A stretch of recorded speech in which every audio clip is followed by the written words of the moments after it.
اعوذ باللہ من الشیطان الرجیم بسم اللہ الرحمن الرحیم۔ خواتین و حضرات، ہم میزان حصہ اول میں ایمانیات کے باب کا مطالعہ کر رہے ہیں۔ یہ معلوم ہے کہ ایمانیات 5 ہیں: اللہ پر ایمان، فرشتوں پر ایمان، نبیوں پر ایمان، کتابوں پر ایمان اور روز جزا پر ایمان۔ اللہ پر ایمان اور فرشتوں پر ایمان کیا ہے، اس کے حدود کیا ہیں، اس سے متعلق کیا تقاضے ہیں، وہ ہم تفصیل سے جان چکے۔ اب نبیوں پر ایمان کا مطالعہ کر رہے ہیں۔ میں نے اس کے لیے سورہ نساء کی آیت 163-65 کو سر عنوان بنایا ہے۔ اس میں ارشاد ہے: اِنَّا أَوْحَيْنَا إِلَيْكَ كَمَا أَوْحَيْنَا إِلَىٰ نُوحٍ وَالنَّبِيِّينَ مِن بَعْدِهِ وَأَوْحَيْنَا إِلَىٰ إِبْرَاهِيمَ وَإِسْمَاعِيلَ وَإِسْحَاقَ وَيَعْقُوبَ وَالْأَسْبَاطِ وَعِيسَىٰ وَأَيُّوبَ وَيُونُسَ وَهَارُونَ وَسُلَيْمَانَ وَآتَيْنَا دَاوُودَ زَبُورًا وَرُسُلًا قَدْ قَصَصْنَاهُمْ عَلَيْكَ مِن قَبْلُ وَرُسُلًا لَّمْ نَقْصُصْهُمْ عَلَيْكَ وَكَلَّمَ اللَّهُ مُوسَىٰ تَكْلِيمًا رُسُلٌ مُّبَشِّرِينَ وَمُنذِرِينَ لِئَلَّا يَكُونَ لِلنَّاسِ عَلَى اللَّهِ حُجَّةٌ بَعْدَ الرُّسُلِ وَكَانَ اللَّهُ عَزِيزًا حَكِيمًا۔ ان آیات کا ترجمہ ہے: ان کی پرواہ نہ کرو اے پیغمبر، ہم نے تمہاری طرف اسی طرح وحی کی ہے جس طرح نوح کی طرف اور اس کے بعد آنے والے پیغمبروں کی طرف کی تھی۔ ہم نے ابراہیم، اسماعیل، اسحاق، یعقوب، اولاد یعقوب، عیسیٰ، ایوب، یونس، ہارون اور سلیمان کی طرف بھی وحی کی، اور داؤد کو ہم نے زبور عطا فرمائی تھی۔ ہم نے ان رسولوں کی طرف بھی اسی طرح وحی بھیجی جن کا ذکر تم سے پہلے کر چکے ہیں، اور ان رسولوں کی طرف بھی جن کا ذکر تم سے نہیں کیا، اور موسیٰ سے تو اللہ نے کلام کیا تھا جس طرح کلام کیا جاتا ہے۔ یہ رسول جو بشارت دینے والے اور خبردار کرنے والے بنا کر بھیجے گئے تاکہ لوگوں کے لیے ان رسولوں کے بعد اللہ کے سامنے کوئی عذر پیش کرنے کے لیے باقی نہ رہے۔ اللہ زبردست ہے، وہ بڑی حکمت والا ہے۔ اس آیت میں آپ نے دیکھا کہ وحی کی پوری تاریخ کو بالاجمال بیان کر دیا ہے، یعنی یہ بتایا ہے کہ وحی کا یہ سلسلہ یا اللہ تعالیٰ کی طرف سے ہدایت اترنے کا یہ سلسلہ محمد الرسول اللہ صلی اللہ علیہ وسلم سے شروع نہیں ہوا۔ محمد الرسول اللہ صلی اللہ علیہ وسلم پر اسی طرح وحی کی گئی ہے، اسی طرح ہدایت ان پر اتاری گئی ہے جس طرح اس سے پہلے کے سب پیغمبروں پر ہدایت اتاری گئی، اور اس کی ابتدا سیدنا نوح کے ذکر سے کی ہے۔ پھر اس کے بعد یہ بتایا ہے کہ نبیوں کا ایک سلسلہ جاری ہوا، والنبیین من بعدہ کہہ کر۔ پھر یہ بتایا کہ اس کا دوسرا دور وہ ہے جس میں ابراہیم سے ایک دعوت کی ابتدا ہوئی، اور اس کے ساتھ یہ بات بھی واضح کی ہے کہ جس طرح نبیوں کی طرف یہ وحی ہوئی، اسی طرح ان میں سے رسولوں کی طرف بھی ہوئی، اور رسولوں کے معاملے میں چونکہ یہ بات قرآن مجید نے دوسری جگہ بیان کر دی ہے کہ وہ ہر قوم کی طرف آئے، تو یہ بتا دیا ہے کہ ان میں سے کچھ کا ذکر ہم نے کیا ہے اور بہت سے ہیں کہ جن کا ذکر ہم نے یہاں نہیں کیا۔ پھر یہ بتایا ہے کہ یہ رسولوں کو کس لیے بھیجا گیا، یعنی یہ جو آیات ہیں سورہ نساء کی، یہ گویا اس پوری تاریخ کو بیان کر دیتی ہیں، اور یہ بھی بتا دیتی ہیں کہ اس کا منبع کیا ہے۔ یہ ایک ہی چیز ہے، ایک ہی پروردگار ہے، یہ اسی کی ہدایت ہے، وہی انسانوں کی طرف اپنی رہنمائی نازل کرتا ہے، اور اس نے اس کے لیے جو طریقہ اختیار کیا ہے وہ ہمیشہ سے یہی ہے کہ وہ نبیوں اور رسولوں کو واسطہ بناتا ہے۔ یہ پوری بات ان آیات میں اگر آپ غور کریں تو بیان ہو گئی ہے۔ اس کے بعد میں نے اس کی وضاحت میں لکھا ہے کہ اللہ تعالیٰ نے جن ہستیوں کے ذریعے سے بنی آدم کے لیے اتمام ہدایت کا اہتمام کیا ہے انہیں نبی کہا جاتا ہے۔ ہم یہ ایمانیات میں جس حصے کا مطالعہ کر رہے ہیں اس کا عنوان ہے نبیوں پر ایمان۔ تو اس لیے سب سے پہلے یہ ضروری ہوا کہ یہ بتایا جائے کہ نبی کون ہے۔ اللہ تعالیٰ نے جن ہستیوں کے ذریعے سے بنی آدم کے لیے، اب یہاں پر یہ کہا بنی آدم کے لیے، تو یہ معلوم ہوا کہ سیدنا آدم علیہ السلام اللہ کے نبی تھے، ان کے ذریعے سے انسانیت کی ابتدا ہوئی۔ اللہ تعالیٰ نے ان کی اولاد کے معاملے میں خود ان سے وعدہ کیا جو قرآن مجید میں مذکور ہے کہ میری طرف سے وقتاً فوقتاً ہدایت آتی رہے۔ اس وعدے کو اللہ تعالیٰ نے کیسے پورا کیا یہ اوپر بیان ہو گیا اوپر کی آیات میں، یعنی سیدنا آدم کے بعد ایک وقفہ آیا جس کے بارے میں قرآن مجید یہ کہتا ہے کہ کان الناس امتاً واحدہ، اس میں لوگوں میں کوئی اختلافات پیدا نہیں ہوئے، وہ راہ راست پر تھے، صراط مستقیم واضح تھی۔ لیکن جب پھر اختلافات پیدا ہونا شروع ہوئے تو اللہ تعالیٰ نے پیغمبروں کے ذریعے سے ہدایت دینا شروع کی۔ تو بنی آدم یعنی آدم کی اولاد، ہم سب آدم کی اولاد ہیں، تو ہمارے لیے اللہ تعالیٰ نے اتمام ہدایت کا اہتمام کیا۔ یہ کیوں کہا ہے؟ اس کتاب میں اصول و مبادی کے زیر عنوان میں تفصیل سے عرض کر چکا ہوں کہ اللہ تعالیٰ کی جو ہدایت وحی کے ذریعے سے ملتی ہے اس کی نوعیت کیا ہے۔ یعنی اس طرح نہیں ہے کہ آدم علیہ السلام یا آدم کی اولاد تو اصل میں اندھے اور بہرے پیدا کیے گئے، اور پیغمبروں نے آ کر پہلی مرتبہ انہیں ہر وہ چیز بتائی جس کو اب ہم مذہب کی تعلیمات کہتے ہیں۔ یہ قرآن مجید کی بات نہیں ہے۔ قرآن مجید یہ کہتا ہے کہ جب اللہ تعالیٰ نے انسان کو پیدا کیا تو انسان کو ایک باشعور ہستی کی حیثیت سے پیدا کیا، اس کو سمع و بصر اور فؤاد کی صلاحیتیں دیں، اس کو سوچنے سمجھنے غور کرنے اور فیصلہ کرنے کی قوت دی، اور پھر ساتھ ہی یہ بتا دیا کہ ایک طرف جو انسان کی اصل شخصیت ہے اس سے ہم نے عالم بالا میں ملائے اعلیٰ میں وہاں جہاں اللہ تعالیٰ براہ راست معاملات کو دیکھ رہے ہیں وہاں ہم نے عہد لیا ان سے کہ کیا تم اپنے پروردگار کو پہچانتے ہو؟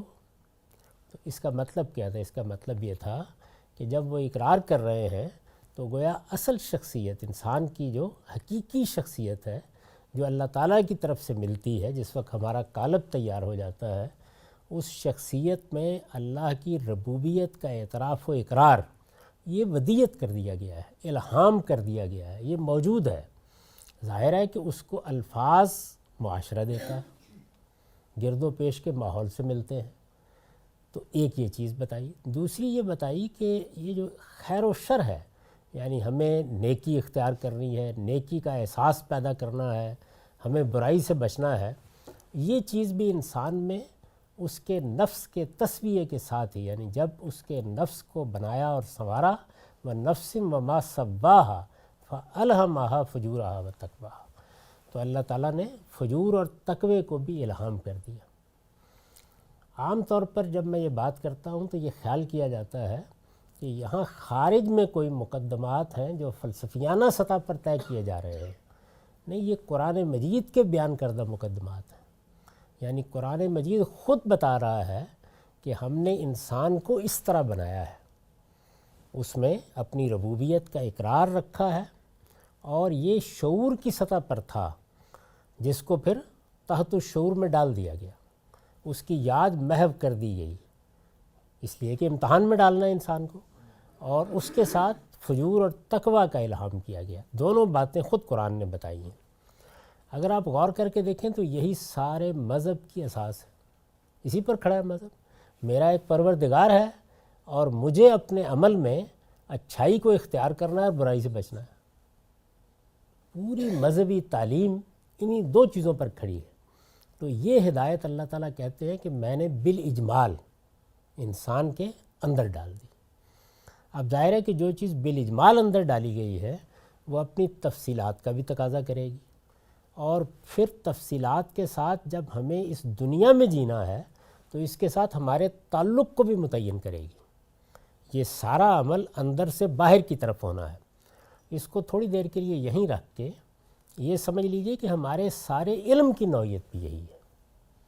یعنی جو اللہ تعالیٰ نے ہمارے اندر علم رکھا ہے، جس کو میں نے اضطراری علم سے تعبیر کیا مقامات میں، اگر آپ کو میرا مضمون پڑھیں اس میں نے یہ بتایا ہے کہ ہمارے سارے علم کی بنیاد اصل میں وہ علم ہے جو ہمیں اندر ودیعت کر دیا گیا ہے، جو ہم لے کے آتے ہیں۔ باہر جب وہ علم اس دنیا کی اشیاء سے متعلق ہوتا ہے تو اس وقت اس کے وجود پذیر ہونے یا اس کے بالقوہ سے بالفعل ہونے کا عمل ہوتا ہے۔ یعنی یوں نہیں ہے کہ وہ کوئی خارج کی چیز ہے جو ہم سیکھ رہے ہیں، ہمارے اندر علم موجود ہے، وہ علم ہی حکم لگاتا ہے، وہی چیزوں کی نوعیت طے کرتا ہے، لیکن اس کو باہر کی چیزوں کے ساتھ متعلق کرنے کا عمل تدریج سے ہوتا ہے۔ اور یہ تدریج جس طرح ایک فرد بشر میں ہے، یعنی یوں نہیں ہے کہ ایک آدمی جب پیدا ہوتا ہے تو یہ سارا علم اس پر منکشف ہو جاتا ہے یا وہ تمام چیزوں کے ساتھ اس کا تعلق قائم کر لیتا ہے۔ اس کو بھی بچپن، لڑکپن، جوانی اور بڑھاپے کے مراحل سے گزر کر یہ سیکھنا ہوتا ہے۔ بحیثیت مجموعی انسانیت کا معاملہ بھی یہی ہے، یعنی وہ علم اپنا پھر سفر کرتا ہے اور اپنی میراث ساتھ لے کے چلتا ہے۔ یہی وجہ ہے کہ جیسے جیسے انسانیت آگے بڑھتی ہے تو اس علم میں اضافہ ہوتا چلا جاتا ہے، لیکن اس کے تمام مبادی ہمارے اندر موجود ہیں۔ تو انسان جو علم حاصل کرتا ہے وہ خواہ سائنس کا علم ہے، خواہ جغرافیے کا علم ہے، خواہ تاریخ کا علم ہے، خواہ حقائق اشیاء کا علم ہے، اس کی نوعیت بھی بالکل یہی ہے۔ تو اللہ تعالیٰ نے جو ہدایت انسان کے اندر ودیعت کی ہے اس کا معاملہ بھی ایسا ہی ہے، یعنی وہ بنیادی طور پر آپ کے اندر موجود ہے، اجمالاً آپ کے اندر موجود ہے۔ اب اس کو اتمام تک پہنچانا ہے، پورا کرنا ہے۔ جیسے ہمارے اس اضطراری علم کو جب ہم دنیا کی چیزوں سے متعلق کرتے ہیں تو پورا ہونا شروع ہو جاتا ہے۔ یہ جو پچھلی 2-3 صدیوں میں غیر معمولی اکتشافات ہوئے ہیں تو اس میں کیا ہوا ہے، وہی جو ہمارے اندر علم کی ایک فیکلٹی موجود ہے اس کا خارج کے ساتھ تعلق غیر معمولی نتائج پیدا کرنے کا باعث بنتا چلا جاتا ہے۔ ایسے ہی جس وقت اللہ تعالیٰ اس بنیادی ہدایت کو دنیا سے متعلق کرتے ہیں تو پیغمبر آ کے کیا کرتے ہیں، اجمال کی تفصیل کرنا شروع کر دیتے ہیں، اس کے اطلاقات کو متعین کرنا شروع کر دیتے ہیں، اس کے مصداقات کو واضح کرنا شروع کر دیتے ہیں۔ یہ جو عمل ہے، اس عمل کے لیے جو تعبیر میں نے اختیار کی ہے یہاں، اور یہ تعبیر اللہ تعالیٰ نے ایک دوسرے اسلوب میں خود قرآن میں اختیار کی ہے، وہاں یہ آتا ہے کہ لِیُتِمَّ نِعْمَتَهُ عَلَیْکَ، یعنی جب پیغمبر آتا ہے تو وہ اتمام نعمت کرتا ہے۔ نعمت کیا ہے؟ اللہ کی ہدایت۔ تو اتمام ہدایت کا مطلب یہ ہے کہ نبی اس لیے نہیں آتے کہ وہ پہلے دن سے ایک اندھے بہرے انسان کو انگلی پکڑ کر سکھانے آئے ہیں، نہیں، جاننے والا، سمجھنے والا، جس کے پاس دین کی بنیادی ہدایت موجود ہے، اس کو وہ اتمام تک پہنچانے کے لیے آتے ہیں، پورا کرنے کے لیے آتے ہیں۔ اس کے اندر جو کچھ موجود ہے اس کو واضح کر کے، متعلق کر کے تفصیلات میں ڈال دیتے ہیں، متعین کر دیتے ہیں، جہاں کہیں خلا ہوتا ہے اس کو بھر دیتے ہیں۔ اور اس طریقے سے جیسے دنیا میں بڑے اہل علم ہمارے اندر موجود علم کی فیکلٹی کو متعلق کر کے اس کو اعلیٰ علوم کی شکل دیتے ہیں، پیغمبر آ کے بالکل اسی طرح اللہ کی ہدایت کو جو ہمارے اندر موجود ہے اتمام تک پہنچا دیتے ہیں، پورا کر دیتے ہیں، پائے تکمیل تک پہنچا دیتے ہیں۔ یہ ہے اصل میں پیغمبروں کا کام۔ باقی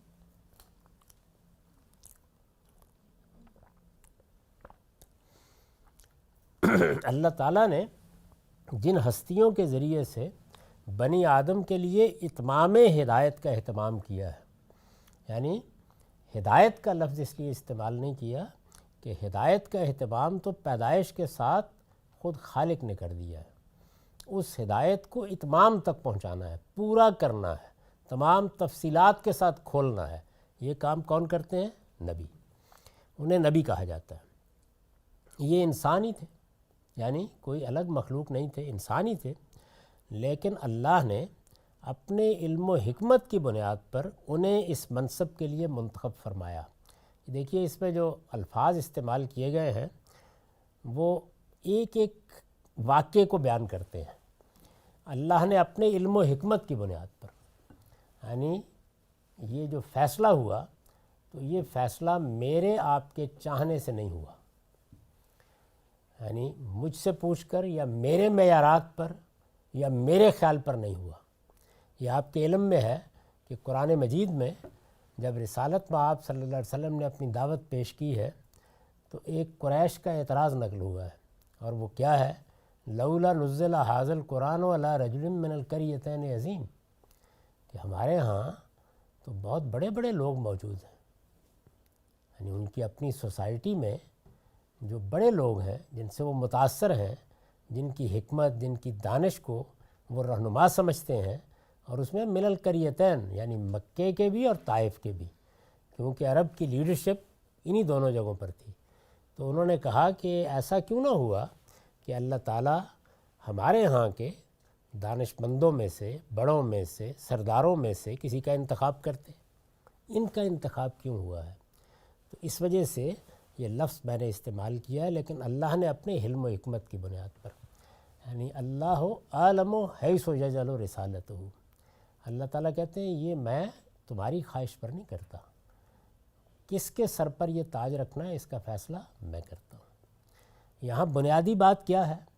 بنیادی بات یہ ہے کہ صورتحال یوں نہیں ہے کہ میں یا آپ اپنے اندر کے کسی ملکے کی نشو و نما کے لیے جد و جہد شروع کر دیں۔ جیسے مثلا ایک شخص نے یہ محسوس کیا کہ اس کے اندر شعر کہنے کی صلاحیت ہے، تصویر بنانے کی صلاحیت ہے، گانے کی صلاحیت ہے، غنا کی صلاحیت ہے، تو وہ اپنے اس ملکے کو یعنی اس صلاحیت کو نشو و نما دیتا ہے، اور اس کے نتیجے میں یہ ملکہ پختہ ہو کر غیر معمولی ہو جاتا ہے، یہاں تک کہ ہم اس کا گانا سن کر، اس کی تصویریں دیکھ کر، اس کی شاعری پڑھ کر حظ اٹھاتے ہیں، اور ہم سمجھتے ہیں کہ بڑی غیر معمولی کوئی چیز وجود میں آ گئی ہے۔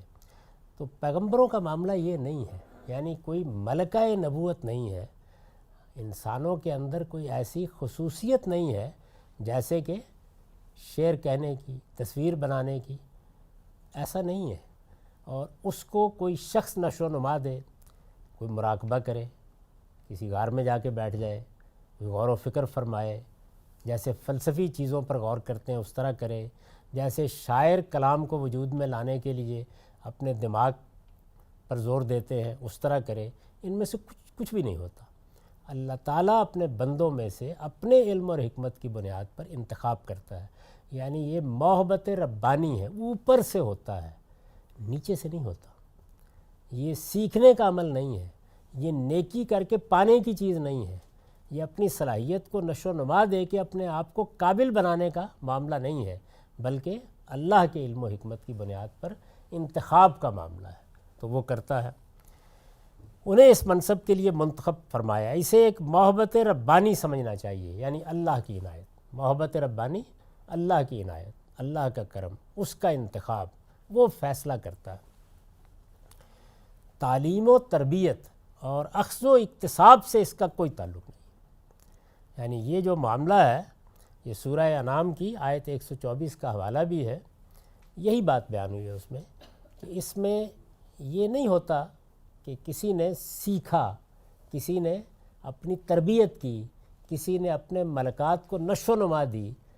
دنیا میں سب لوگ ایسے ہی کرتے ہیں، شاعر، ادیب، حکماء، فلسفی، بڑے سے بڑے لوگ، یعنی آپ فلسفیوں میں سے مثال کے طور پر سقراط و افلاطون کا انتخاب کر لیں، ہیگل اور کانٹ کا انتخاب کر لیں، ابو علی سینا کا انتخاب کر لیں، شاعروں میں سے ملٹن کا، کیٹس کا انتخاب کر لیں، فردوسی اور حافظ کا انتخاب کر رہے ہیں، غالب و اقبال کا انتخاب کر رہے ہیں، اعلیٰ سے اعلیٰ، بڑے سے بڑے کسی شخص کا بھی انتخاب کر لیں، تو وہ تعلیم، تربیت اور اخذ و اکتساب کے مراحل سے گزرتا ہے۔ اس کے نتیجے میں اس کا جو ملکہ ہے اندر، ملکہ یعنی وہ صلاحیت جو اس کو دے کے بھیجا گیا ہے، وہ نمودار ہوتی ہے، اور بالکل اس عمل سے گزرتی ہے جس طرح آپ ایک پودے کو پیدا ہوتے دیکھتے ہیں، پھول کو کھلتے ہوئے دیکھتے ہیں، یعنی پہلے ایک بالی سی نکلتی ہے، ایک سوئی سی نمودار ہوتی ہے، پھر وہ ایک تنا بننا شروع ہوتی ہے، پھر پودا کھڑا ہوتا ہے، پھر برگ و بار آتے ہیں، پھر پھول کھلتے ہیں یا پھل لگتا ہے۔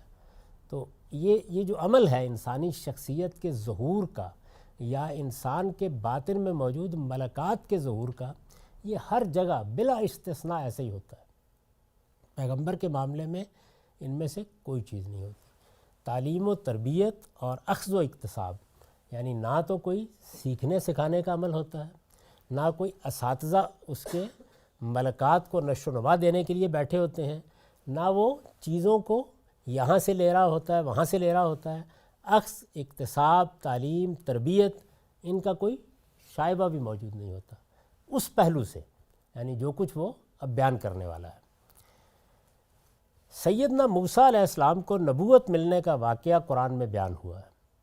یعنی یہ نبی کون ہے، کس کو یہ ملتی ہے، کیسے ملتی ہے، کیونکہ یہ بہت اہم مسئلہ ہے۔ اس پر ہمارے وجود کا انحصار ہے، اس پر ہمارے انجام کا انحصار ہے۔ بہت بڑی بات ہے، اس لیے کہ یہ فیصلہ کرنا ہے کہ جو اللہ تعالیٰ نے ہمیں علم دے کر بھیجا ہے، اس کے بعد اب اس کی ہدایت باہر سے آنی ہے، تو قبول کرنا ہے یا رد کرنا ہے۔ اتنے بڑے فیصلے کے لیے اس بحث کے ایک ایک نقطے کو غور سے سمجھنے کی ضرورت ہے۔ اس وجہ سے اللہ تعالیٰ نے موسیٰ علیہ السلام کو نبوت ملنے کا واقعہ بیان کیا ہے تفصیل کے ساتھ۔ سیدنا موسیٰ علیہ السلام کو نبوت ملنے کا واقعہ قرآن میں بیان ہوا ہے۔ یہ کیسے ملی؟ وہ مدین سے واپسی پر یہ معلوم ہے کہ موسیٰ علیہ السلام کی پیدائش مصر میں ہوئی۔ اس زمانے میں فرعون کے حکم سے بچوں کو پکڑ لیا جاتا تھا اور بنی اسرائیل کے لڑکوں کو مار دیا جاتا تھا۔ اللہ تعالیٰ نے ان کی ماں کے دل میں یہ بات ڈالی کہ وہ انہیں سمندر میں بہا دیں۔ وہاں سے اس کو خود فرعون اور اس کی بیوی نے لے لیا اور گود لینے کے بعد پالا، وہ محل ہی میں پلے۔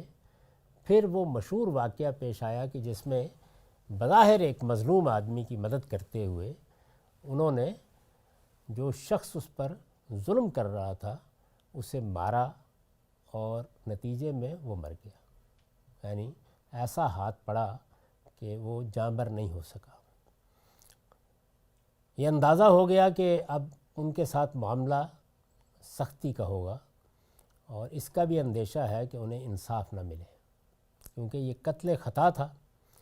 کوئی کہہ سکتا تھا کہ قتل ہوا ہے، عمدن ہوا ہے، تو وہ وہاں سے نکل گئے، رات میں وہاں سے نکل گئے۔ ان کے ایک ہمدرد نے انہیں آ کے بتایا کہ آپ کے بارے میں ایسے مشورے ہو رہے ہیں، تو آپ یہاں سے چلے جائیے۔ وہ کہاں گئے؟ وہ مدین میں گئے، جس بستی میں دو بچیوں نے جب ان کو ایک کنویں کے اوپر دیکھا تو وہ اپنے والد کے پاس لے گئیں۔ میں اس کی تفصیلات نہیں بیان کر رہا اس لیے کہ وہ واقعہ معروف ہے۔ وہاں ان کی شادی ہوئی اور 8 سال یا 10 سال وہ وہاں رہے۔ انہوں نے اپنے خاندان والوں کی خدمت کی۔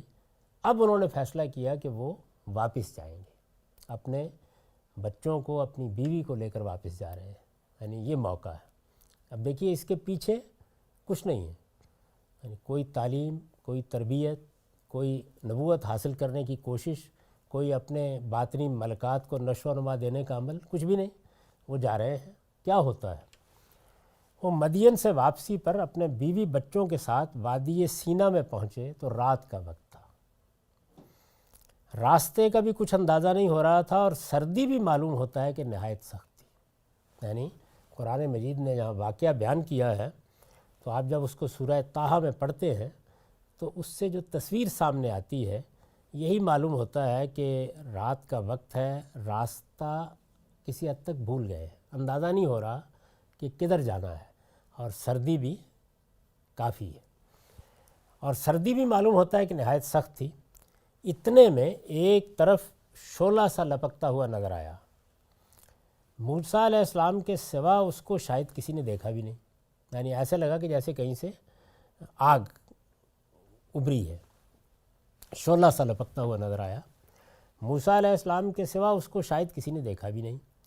انہوں نے گھر والوں سے کہا کہ تم لوگ یہاں ٹھہرو، مجھے ایک شعلہ سے دکھائی دیا ہے، میں وہاں جاتا ہوں، تاپنے کے لیے کچھ آگ لے آؤں گا یا وہاں کچھ لوگ ہوئے تو ان سے آگے کا راستہ معلوم کر لوں گا۔ یعنی کوئی طلب، کوئی جستجو کچھ نہیں ہے۔ راستہ چلتے ہوئے، سردی کا وقت ہے، رات کا وقت ہے، سردی کا موسم ہے، اور وہ اس پریشانی میں ہے کہ کوئی رہنمائی مل جائے یا کم سے کم تاپنے ہی کے لیے کچھ انگارے دستیاب ہو جائیں تاکہ اس سردی کا علاج کیا جا سکے۔ یہ سب چیزیں قرآن مجید نے بیان کی ہیں، اس لیے بیان کی ہیں تاکہ یہ بتایا جائے کہ نبوت کیسے ملتی ہے۔ انہوں نے گھر والوں سے کہا کہ تم لوگ یہاں ٹھہرو، مجھے ایک شعلہ سا دکھائی دیا ہے، میں وہاں جاتا ہوں، تاپنے کے لیے کچھ آگ لے آؤں گا یا وہاں کچھ لوگ ہوئے تو ان سے آگے کا راستہ معلوم کر لوں گا۔ یہ کہہ کر وہ اس جگہ پہنچے، یعنی جہاں انہیں شعلہ دکھائی دیا تھا، اس جگہ پہنچے تو آواز آئی کہ موسیٰ میں تمہارا پروردگار ہوں۔ یعنی یہ گویا یوں سمجھ لیجئے کہ اچانک انتخاب ہے جس کے پیچھے کچھ نہیں ہے۔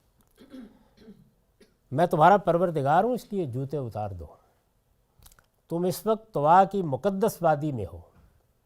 یہ جو کسی وادی، کسی علاقے، کسی شہر یا کسی ملک کو اللہ تعالیٰ کہتے ہیں کہ یہ مقدس ہو گیا ہے، تو یہ اس وقت ہوتا ہے جب اللہ تعالیٰ اپنے کسی مشن کے لیے، اپنے کسی کام کے لیے، اپنی توحید کے کسی مرکز کے لیے، اپنی کسی تجلی کے ظہور کے لیے، اپنے کسی انتخاب کے لیے زمین کے کسی خطے کو منتخب کرتے ہیں، تو یہ اسے تقدیس دینا ہے۔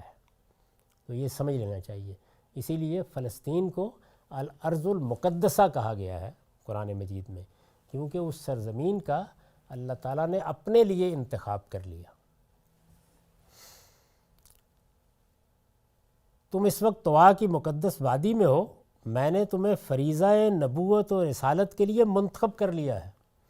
یعنی کوئی تدریج نہیں، کوئی مانوس کرنے کا عمل نہیں، سیدھی بات۔ آواز آئی اور اس تاریک رات میں، سردی کے موسم میں نے تمہیں فریضہ نبوت و رسالت کے لیے منتخب کر لیا ہے، لہٰذا جو وحی تم پر کی جا رہی ہے اس کو پوری توجہ کے ساتھ سنو۔ کیا شاہانہ انداز ہے۔ قرآن نے بتایا ہے کہ اس کے بعد انہیں وہی تعلیم دی گئی جو تمام نبیوں کو دی گئی۔ تو قرآن مجید نے یہ واقعہ بیان کیا ہے کہ اس طرح نبوت ملتی ہے۔ سورہ طٰہٰ کی یہ 14 سے 16 آیات ہے، ان میں یہ بیان ہوا ہے۔ یعنی وہ اوپر واقعہ ہے، اس کے بعد ہے اننی انا اللہ لا الہ الا انا فاعبدنی واقم الصلاۃ لذکری ان الساعۃ آتیۃ اکاد اخفیہا لتجزی کل نفس بما تسعی فلا یصدنک عنہا من لا یؤمن بہا واتبع ہواہ فتردی۔ اس کا ترجمہ، اس میں شبہ نہیں کہ میں ہی اللہ ہوں۔ یعنی دیکھیے یہاں سے بات شروع ہو رہی ہے، اس میں شبہ نہیں کہ میں ہی اللہ ہوں، میرے سوا کوئی الہ نہیں۔ وہی بنیادی توحید کی تعلیم، بات شروع ہو گئی۔ سو میری ہی بندگی کرو اور میری یاد کے لیے نماز کا اہتمام رکھو۔ یعنی دین کا جو سب سے بنیادی حکم اللہ تعالیٰ کی طرف سے یا اللہ کے تعلق سے ہے، اسی سے ابتدا کی ہے۔ حقیقت یہ ہے کہ قیامت ضرور آنے والی ہے، یعنی توحید، قیامت، اور بیچ میں کیا ہے؟ خدا کی یاد کو قائم رکھنے کے لیے نماز کا حکم۔ پورے دین کو سمیٹ دیا ہے چند جملوں میں۔ اس میں شبہ نہیں کہ میں ہی اللہ ہوں، میرے سوا کوئی الہ نہیں ہے، سو میری ہی بندگی کرو اور میری یاد کے لیے نماز کا اہتمام رکھو۔ حقیقت یہ ہے کہ قیامت ضرور آنے والی ہے۔ بیچ میں ایک جملہ معترضہ ہے، اکاد اخفیہا، میں اس کو چھپائے رکھنے کو ہوں۔ بات کو درمیان میں روک کر یہ کہا ہے کہ میں اس کو چھپائے رکھنے کو ہوں۔ یعنی قیامت آنے والی ہے، اس کائنات میں سب سے بڑا حادثہ ہونے والا ہے، یہ دنیا اپنی اصل حقیقت میں نمودار ہونے والی ہے، لیکن وقت کے بارے میں سوال نہ کرنا، یہ مجھے آخر تک چھپائے ہی رکھنی ہے۔ میں اس کو چھپائے رکھنے کو ہوں، اس لیے آنے والی ہے کہ ہر شخص کو اس کے عمل کا بدلہ دیا جائے۔ اب وجہ بھی بیان کر دی، یعنی یہ بڑا حادثہ کیوں ہونے والا ہے؟ یہ احتساب کے لیے۔ چنانچہ کوئی ایسا شخص جو آخرت پر ایمان نہیں رکھتا اور اپنی خواہشوں کا پیرو ہے، مقابلے کو واضح کیا، یعنی جو دعوت تمہارے اندر اللہ نے ودیت کی ہے، جو پیغمبروں کے ذریعے سے ملتی ہے، وہ کیا ہے؟ اس میں آخرت پر ایمان کے لیے سچی طلب ہوتی ہے، اس لیے کہ وہ انسان میں خیر و شر کے شعور کا لازمی تقاضا ہے۔ اس کے مقابل میں جو آخرت کو نہیں مانتے اور اپنی خواہشوں کا پیرو ہے، اس کا لازمی نتیجہ کیا نکلتا ہے؟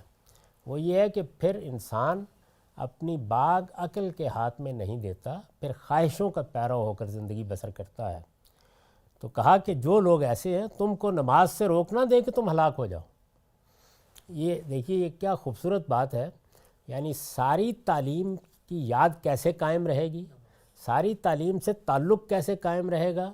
نماز سے قائم رہے گا۔ یہ پوری بات ہے جو ان کو بتائی گئی۔ تو یہ میں نے اس کی تصویر آپ کے سامنے رکھی ہے کہ جب پیغمبر بنایا جاتا ہے تو کیسے بنایا جاتا ہے، یعنی اللہ تعالیٰ نے پورا واقعہ بیان کیا ہے آپ کی۔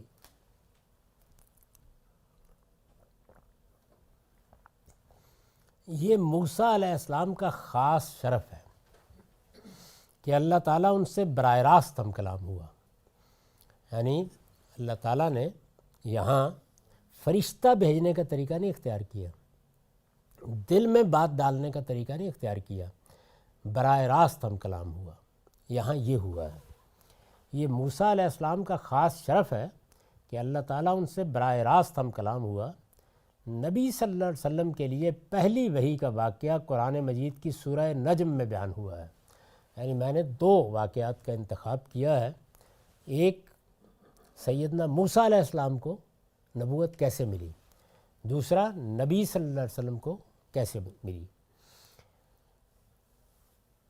موسیٰ علیہ السلام کی نبوت سورہ طٰہٰ میں تفصیل سے بیان ہوئی ہے، اس میں کیا پیغام دیا گیا وہ آپ کو سنا دیا۔ نبی صلی اللہ علیہ وسلم کے لیے پہلی وحی کا واقعہ قرآن مجید کی سورہ نجم میں بیان ہوا ہے، وہاں اللہ تعالیٰ نے خود تصریح کر دی ہے کہ پہلے دو واقعات اس طرح ہوئے، یعنی پہلی وحی کیسے ہوئی، دوسرا واقعہ کیسے ہوا، پھر اس کے بعد سلسلہ شروع ہو گیا، تو دو کو بیان کیا ہے۔ یہاں ایک سوال تھا جی مختصر صاحب، یہ کہ اللہ تعالیٰ براہ راست مخاطب ہوئے، ہم نے پیچھے فرشتوں سے ایمان میں پڑھا تھا کہ اللہ جب فرشتوں کو میڈیم کے طور پہ اپنی بات پہنچانے کا ذریعہ بناتے ہیں تو وہ بات متحقق ہو جاتی ہے، وہ اس شبہ کا ازالہ ہو جاتا ہے کہ کوئی وہم نہیں ہے، لیکن یہاں سیدنا موسیٰ کے ساتھ یہ معاملہ ابتدا میں کیوں کیا براہ راست بات کا؟ ہم نے یہ نہیں کہا تھا، ہم نے یہ کہا تھا کہ یہ انسان کے ذہن میں سوال پیدا ہوتا ہے کہ پیغمبروں کی طرف بات پھر کہاں سے آتی ہے، تو اس کا واسطہ بتایا گیا ہے۔ اگر اللہ تعالیٰ براہ راست ہم کلام ہو جائیں تو پھر تو کوئی سوال ہی باقی نہیں رہتا، پھر تو معاملہ آخری درجے میں ہو گیا، یعنی پھر رہ کیا گیا باقی۔ لیکن اس کے لیے باقی لوگ تو یہی سوال کریں گے نا کہ آپ تک بات کیسے پہنچی؟ یہ بتائے گا مجھ سے اللہ تعالیٰ نے براہ راست بات کی ہے، یہی بتائے گا، یعنی وہ اس کا جو تجربہ ہے، اور پھر یہ نہیں ہے کہ یہ معاملہ کوئی سیدنا موسیٰ علیہ السلام کے ساتھ ہر دفعہ ہی ہوگا، اس کے بعد فرشتے بھی آئیں گے، سب معاملات ہوں گے۔ یہ موسیٰ علیہ السلام کا خاص شرف ہے کہ اللہ تعالیٰ ان سے براہ راست ہم کلام ہوا۔ نبی صلی اللہ علیہ وسلم کے لیے پہلی وحی کا واقعہ قرآن مجید کی سورہ نجم میں بیان ہوا ہے۔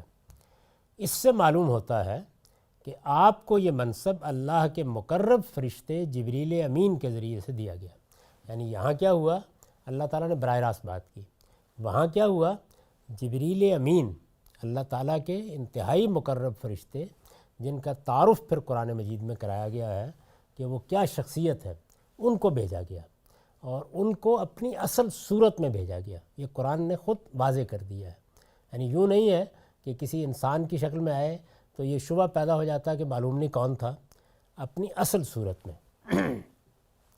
اس سے معلوم ہوتا ہے کہ آپ کو یہ منصب اللہ کے مقرب فرشتے جبریل امین کے ذریعے سے دیا گیا۔ قرآن کا ارشاد ہے کہ اس موقع پر وہ اپنی اصلی صورت میں افق اعلیٰ پر نمودار ہوئے، یعنی جب آپ کھڑے ہوتے ہیں اور آپ دیکھتے ہیں کہ آپ کو سامنے آسمان کا افق نظر آ رہا ہوتا ہے، گویا درمیان میں کوئی چیز حائل نہیں ہے، افق اعلیٰ پر نمودار ہوئے، نیچے سے نہیں اوپر سے نظر آئے، تو اس کو افق اعلیٰ سے تعبیر کیا ہے۔ اور رسول اللہ صلی اللہ علیہ وسلم نے کھلی آنکھوں سے انہیں دیکھا، یعنی خواب میں نہیں، رویا میں نہیں، بلکہ کھلی آنکھوں سے۔ پھر وہ آپ کو تعلیم دینے کے لیے آپ کے قریب آئے، یعنی یہ نہیں کہ وہیں رہے، قریب آئے، اور جس طرح ایک شفیق استاد اپنے عزیز و محبوب شاگرد پر غایت شفقت سے جھک پڑتا ہے، اسی طرح آپ کے اوپر جھک پڑے، اور اتنے قریب ہو گئے۔ قرآن مجید نے یہاں تک بیان کر دیا ہے کہ یہ قرب کس درجے کا تھا، اتنے قریب ہو گئے کہ 2 کمانوں کے برابر یا اس سے بھی کم فاصلہ رہ گیا۔ ظاہر ہے کہ عرب ہیں تو کمان ہوتی ہے نا، جس سے تیر چلاتے ہیں، تو وہ اتنی سی ہوتی ہے، تو 2 کمانوں کے برابر یا اس سے کم فاصلہ رہ گیا۔ اس کے بعد حضور کو وہ وحی انہوں نے کی جو انہیں کرنے کی ہدایت کی گئی تھی۔ یعنی وہاں کیا ہوا، اللہ تعالیٰ نے اچانک خطاب فرمایا اور اس کے بعد وہ ضروری ہدایات دیں جو ہم نے دیکھا سورہ طٰہٰ میں بیان ہوئی ہیں۔ یہاں پر بھی ایسا ہی ہوا، یہاں پر ہدایات کیا دیں اس کی تفصیل نہیں کی، اس لیے نہیں کی کہ پورا کا پورا قرآن مجید اس کے بعد معلوم ہے ہمارے پاس، لیکن پورا واقعہ بیان کیا ہے۔ یہ سورہ نجم ہے اور 5 سے 10 آیات میں یہ بیان ہوا ہے۔ علمہ شدید القویٰ ذو مرۃ فاستویٰ وہو بالافق الاعلیٰ ثم دنا فتدلی فکان قاب قوسین او ادنیٰ فاوحی الی عبدہ ما اوحیٰ۔ اس کو ایک زبردست قوتوں والے نے تعلیم دی ہے جو بڑا صاحب کردار، بڑا صاحب حکمت ہے۔ یہ جبریل امین کے اوصاف بیان ہوئے ہیں۔ چنانچہ وہ نمودار ہوا اس طرح کہ وہ آسمان کے اونچے کنارے پر تھا، پھر قریب ہوا اور جھک پڑا، یہاں تک کہ 2 کمانوں کے برابر یا اس سے کچھ کم فاصلہ رہ گیا۔ پھر اللہ نے وحی کی اپنے بندے کی طرف جو وحی کی، یعنی اتنی وضاحت کے ساتھ اس کو بیان کیا ہے کہ یہ اس طرح ہوا واقعہ، کوئی ابہام نہیں، کوئی تردد نہیں۔ آگے جب آپ دیکھیں گے اسی سورہ نجم میں تو اللہ تعالیٰ کہتے ہیں کہ نہ کوئی تردد لاحق ہوا، نہ کوئی سوال پیدا ہوا، نہ رسالت مآب صلی اللہ علیہ وسلم نے اپنے آپ کو کسی مشکل میں محسوس کیا، نہ قبول کرنے سے انکار کیا، جیسے وہاں سیدنا موسیٰ علیہ السلام نے ان میں سے کوئی چیز نہیں کی۔ یعنی وہ اتنا واضح معاملہ ہوتا ہے، اتنا مبرہن ہوتا ہے کہ کوئی دوسری چیز قریب سے بھی نہیں گزرتی۔ یہ ہوا۔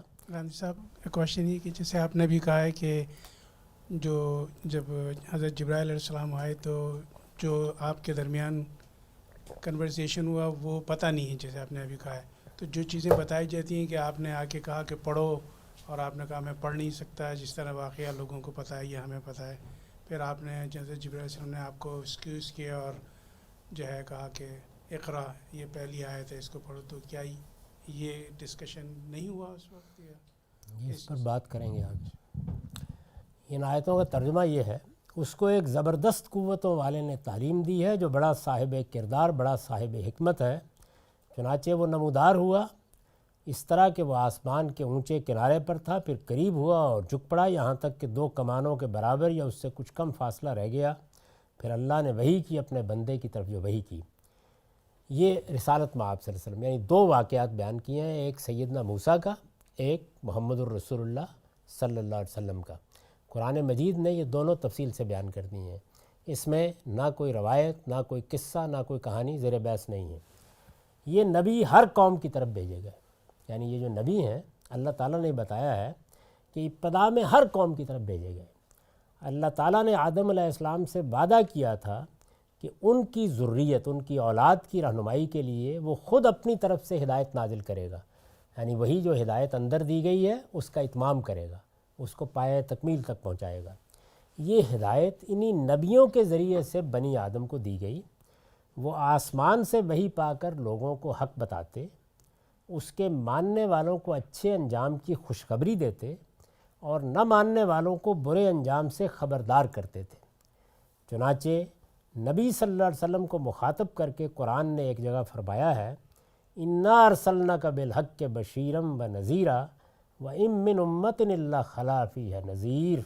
یہ فاطر کی 35 سے 34 فاطر کی 24 آیت ہے۔ ہم نے تمہیں حق کے ساتھ بشارت دینے والا اور خبردار کرنے والا بنا کر بھیجا ہے۔ اس سے پہلے بھی کوئی امت ایسی نہیں ہوئی جس کے اندر کوئی خبردار کرنے والا نہ گزرا ہو، یعنی حوالہ بھی دیا ہے، اور رسول اللہ صلی اللہ علیہ وسلم کو جس منصب پر فائز کیا گیا، بشیر و نذیر کا منصب، بشارت دینے والا، خبردار کرنے والا۔ ان نبیوں سے متعلق، یعنی یہ نبی ہیں، نبی اس کو کہتے ہیں، ان نبیوں سے متعلق جو حقائق قرآن میں بیان ہوئے ہیں اور ان پر ایمان کے لیے ہر شخص کے پیش نظر رہنا چاہیے، وہ ایک ترتیب کے ساتھ ہم یہاں بیان کریں گے۔ یعنی اب یہ تعارف ہو گیا، نبی یہ ہوتے ہیں، اس طرح بنائے جاتے ہیں۔ اب اس کے بعد ہم ان سے متعلق وہ حقائق سمجھنے کی کوشش کریں گے جو قرآن مجید نے اس منصب کے سے متعلق بیان کیے۔ اب وقت ختم ہو گیا، اس کے بعد یہی بحث اگلی نشست میں جاری رہے گی۔ اقول قولی ھذا واستغفر اللہ لی ولکم ولسائر المسلمین۔